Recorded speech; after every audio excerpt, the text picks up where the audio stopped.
జనవరి 29వ తేదీ సోమవారం. శ్రీ శోభకృత్ నామ సంవత్సరం. ఉత్తరాయణం, హేమంత ఋతువు. పుష్యమాసం, బహుళపక్షం.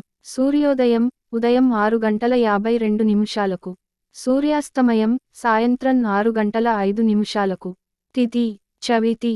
మరుసటి రోజు ఉదయం 8:54 వరకు. నక్షత్రం పొబ్బ. సాయంత్రం 6:53 వరకు. యోగం శోభన. ఉదయం 9:41 వరకు.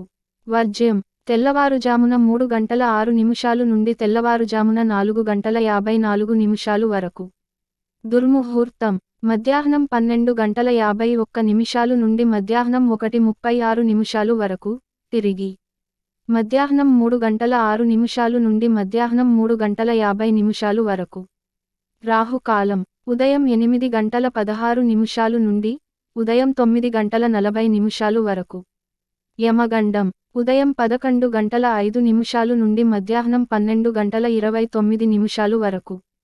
గుళికాకాలం మధ్యాహ్నం 1:53 నుండి మధ్యాహ్నం 3:17 వరకు.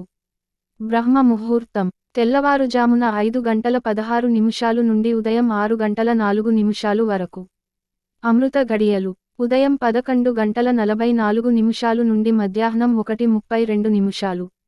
అభిజిత్ ముహూర్తం మధ్యాహ్నం 12:06 నుండి మధ్యాహ్నం 12:51 వరకు. ఇక 12 రాసులు వారు ఈరోజు ఎటువంటి ఫలితాలు పొందుతున్నారో వివరంగా తెలుసుకుందాం. మొదటిగా మేషరాశి. ప్రముఖులతో పరిచయాలు భవిష్యత్కు ఉపయోగపడతాయి. నూతన కార్యక్రమాలు ప్రారంభిస్తారు. కుటుంబ సభ్యులతో పుణ్యక్షేత్రాలు దర్శించుకుంటారు. నూతన ఉద్యోగ ప్రయత్నాలు అనుకూలిస్తాయి. బంధుమిత్రులతో వివాదాలు పరిష్కారమవుతాయి. వ్యాపార ఉద్యోగాలు సజావుగా సాగుతాయి. వృషభ రాశి. నూతన వాహనం కొనుగోలు చేస్తారు. చేపట్టిన పనులు సకాలంలో పూర్తి చేస్తారు. వృత్తి వ్యాపారాలలో కీలక నిర్ణయాలు అమలు పరుస్తారు. ఆధ్యాత్మిక చింతన పెరుగుతుంది. బంధుమిత్రుల నుండి విలువైన సమాచారం అందుతుంది. కొన్ని వ్యవహారాలు ఆప్తుల సలహాలు స్వీకరించి ముందుకు సాగడం మంచిది. మిథున రాశి. ఆధ్యాత్మిక కార్యక్రమాలపై దృష్టి సారిస్తారు. చేపట్టిన పనులలో స్వల్ప ఆటంకాలు ఉంటాయి. వ్యాపారాల విస్తరణలు అవరోధాలు తొలగుతాయి. ఉద్యోగ వాతావరణం గందరగోళంగా ఉంటుంది. ఆర్థిక పరిస్థితి అంతంత మాత్రమే ఉంటుంది. కుటుంబ సభ్యులతో వివాదాలు తప్పవు. కర్కాటక రాశి. వ్యాపార విస్తరణకు ప్రయత్నాలు ఫలిస్తాయి. సోదరుల సహాయంతో ముఖ్యమైన పనులు సకాలంలో పూర్తి చేస్తారు. ఉద్యోగ వాతావరణం అనుకూలంగా సాగుతుంది. కీలక వ్యవహారాల్లో సొంత ఆలోచనలు కలిసి వస్తాయి. చిన్ననాటి మిత్రులతో విందువినోదాలు కార్యక్రమాలకు హాజరు అవుతారు. సింహరాశి. ఉద్యోగ ప్రయత్నాలు కొంతవరకు అనుకూలిస్తాయి. సన్నిహితుల నుండి విమర్శలు ఎదురవుతాయి. ఆర్థిక పరిస్థితి అంతంత మాత్రంగానే ఉంటుంది. వివాదాలకు సంబంధించి దూరపు బంధువుల నుండి అందిన సమాచారం కొంత ఊరట కలిగిస్తుంది. కన్య రాశి. దూర ప్రయాణాలు లాభసాటిగా సాగుతాయి. వ్యాపారాలు, ఉద్యోగాలలో ఆశించిన మార్పులు చోటు చేసుకుంటాయి.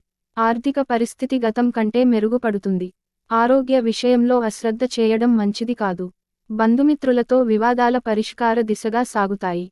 ఆధ్యాత్మిక చింతన పెరుగుతుంది. తులా రాశి. ఆధ్యాత్మిక సేవా కార్యక్రమాలలో పాల్గొంటారు. మీ మాటతో కుటుంబ సభ్యులు విభేదిస్తారు. నిరుద్యోగ ప్రయత్నాలు మందకొడిగా సాగుతాయి. వ్యాపార, ఉద్యోగాలలో సమస్యలు కొంత బాధిస్తాయి. అవసరానికి చేతిలో ధనం నిల్వ ఉండదు. ఆర్థిక వ్యవహారాలు నిరుత్సాహపరుస్తాయి. వృశ్చిక రాశి. కుటుంబ వ్యవహారాలలో తొందరపాటు నిర్ణయాలు చేయడం మంచిది కాదు. చేపట్టిన పనులు సమయానికి పూర్తి చేస్తారు. సోదరులతో ఆస్తి వివాదాల పరిష్కారమవుతాయి. దూరపు బంధువుల నుండి శుభకార్య ఆహ్వానాలు అందుతాయి. నిరుద్యోగులకు ఉద్యోగావకాశాలు లభిస్తాయి. ధనస్సు రాశి. మిత్రుల నుంచి రుణ ఒత్తిడులు పెరుగుతాయి. చేపట్టిన పనుల్లో కొంత జాప్యం తప్పదు. వ్యాపారమున తొందరపాటు నిర్ణయాలు తీసుకొని నష్టాలు ఎదుర్కొంటారు. ఉద్యోగ ప్రయత్నాలు మందగిస్తాయి. ఆరోగ్య విషయాలలో అశ్రద్ధ చేయడం మంచిది కాదు. కుటుంబ సభ్యులతో మాటపట్టింపులు ఉంటాయి. మకర రాశి. సన్నిహితుల నుంచి అవసరానికి ధనసహాయం అందుతుంది. నూతన కార్యక్రమాలు చేపడతారు.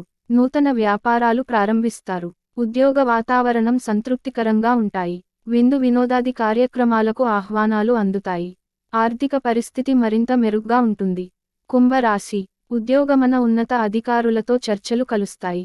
ఆర్థిక పరిస్థితి కొంత నిరుత్సాహం కలిగిస్తుంది. ఆధ్యాత్మిక చింతన పెరుగుతుంది. భూ క్రయ విక్రయాలు లాభసాటిగా సాగుతాయి. చేపట్టిన వ్యవహారాలలో అవాంతరాలు తప్పవు. కుటుంబ పెద్దల ఆరోగ్యం విషయంలో జాగ్రత్త అవసరం. మీనరాశి వ్యాపారాలు అంతంత మాత్రంగా సాగుతాయి. ధనపరమైన సమస్యలు కొంత చికాకు పరుస్తాయి. కుటుంబ సభ్యులతో వివాదాలు ఉంటాయి. వృత్తి ఉద్యోగాలలో స్థానచలన సూచనలున్నాయి. ఆరోగ్యం అంతగా సహకరించదు. ఇంటా బయట ఒత్తిడులు పెరుగుతాయి. పుణ్యక్షేత్రాలు సందర్శించుకుంటారు.